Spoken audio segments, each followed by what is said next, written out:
তিন দফা দাবিতে আন্দোলনে নেমে পুলিশের লাঠিপেটার শিকার হওয়ার পর সরকারি প্রাথমিক বিদ্যালয়ের শিক্ষকেরা রাজধানীর কেন্দ্রীয় শহীদ মিনারে লাগাতার অবস্থান কর্মসূচি পালন করছেন। পাশাপাশি তারা কর্মবিরতিও পালন করছেন। রোববার দুপুর 12টার দিকে দেখা গেছে অনেক শিক্ষক কেন্দ্রীয় শহীদ মিনার প্রাঙ্গণে অবস্থান কর্মসূচি পালন করছেন।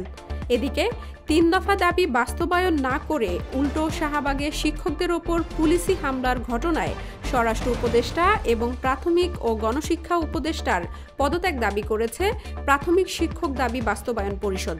রোববার সংগঠনের পক্ষে শিক্ষক নেতা মোহাম্মদ শামসুদ্দিন মাসুদের স্বাক্ষর করা সংবাদ বিজ্ঞপ্তিতে একথা বলা হয়েছে।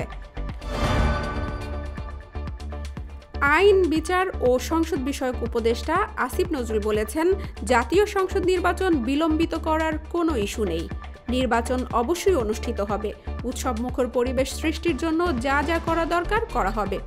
রোববার সকালে রাজশাহী চিফ জুডিশিয়াল ম্যাজিস্ট্রেট আদালত ভবনের লিগ্যাল এইড অফিসে বিচারকদের সঙ্গে মতবিনিময় শেষে সাংবাদিকদের প্রশ্নের জবাবে তিনি এসব কথা বলেন।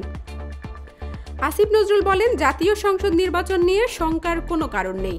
সরকার ফেব্রুয়ারির প্রথমার্ধে নির্বাচন আয়োজনের ব্যাপারে বদ্ধপরিকর। রাজনৈতিক দলগুলো একে অপরের ওপর চাপ সৃষ্টি করতে ও উপদেষ্টাদের ওপর চাপ সৃষ্টি করার জন্য বিভিন্ন কথা বলে। তাদের কথায় জনমনে নির্বাচন নিয়ে শঙ্কা তৈরি হয়। রাজশাহী ও রংপুর বিভাগের বিভিন্ন জেলায় জেঁকে বসতে শুরু করেছে শীত, সেই সঙ্গে পড়ছে কুয়াশাও।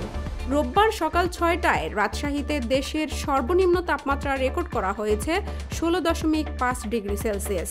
এছাড়া পঞ্চগড়ের তেঁতুলিয়ায় তাপমাত্রা ছিল 16.6 ডিগ্রি সেলসিয়াস। আবহাওয়া অফিস জানিয়েছে, আগামী 4 দিন সারা দেশে রাত ও দিনের তাপমাত্রা কমবে। সেই সঙ্গে আগামী 24 ঘন্টায় ভোরের দিকে উত্তর পূর্বাঞ্চলে কুয়াশা পড়তে পারে।